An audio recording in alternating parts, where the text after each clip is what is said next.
હિંમતનગર શહેરની અંદર મોતીપુરા, છાપરિયા અને ખીડતશિયા રોડ ઉપર સતત ટ્રાફિકની સમસ્યા જોવા મળી રહી હતી.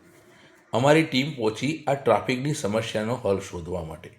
ત્યારે ખબર પડી કે ખેડૂતો પોતાના ટ્રેક્ટરોમાં ખેત પેદાશો લઈને લાંબી લાઇનમાં ઊભા છે. આ લાંબી લાઇનમાં ઊભા રહેલા ખેડૂતોને અમારી ટીમ દ્વારા પૂછવામાં આવ્યું કે કેમ આવું થયું છે. તો ખબર પડી કે ટેકાના ભાવે મગફળી વેચવા આ ખેડૂતો લાઇનમાં ઊભા રહ્યા છે. પણ લાઇનમાં ખેડૂતોની વ્યથા પણ જાણવા જેવી હતી.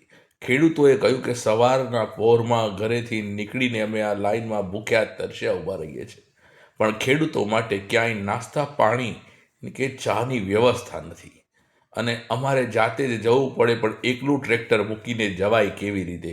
ખેડૂતો કહેવા લાગ્યા એમના મનની વ્યથા કે અમે સવારથી બપોર સાંજ સુધી આ લાઇનમાં ઊભા રહીએ છીએ, કોઈકને અડચણરૂપ થઈએ છીએ તો અમને પણ દુઃખ થાય છે. ખેડૂત કહે છે કે અમારા લીધે ટ્રાફિક જામ થાય છે, એના કારણે અમને પણ દુઃખ થાય છે. પણ સવારથી ઊભા રહેલા ખેડૂતોને આ વ્યથા સાંભળે કોણ?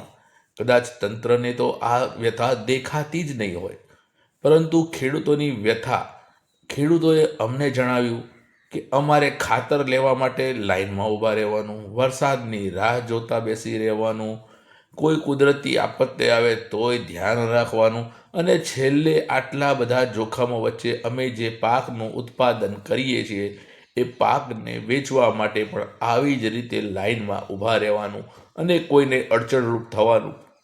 એ કેટલે અંશે યોગ્ય છે? કેમ તંત્રને આ વાત સંભળાતી નહીં હોય? ખેડૂતોને ટોકન આપીને સમયસર બોલાવવામાં આવે તો આ પ્રશ્નનો હલ થઈ શકે છે, એવું ત્યાં હાજર કેટલાક ખેડૂતોએ અમને જણાવ્યું. રિપોર્ટ સુનિલ કડિયા, હિંમતનગર.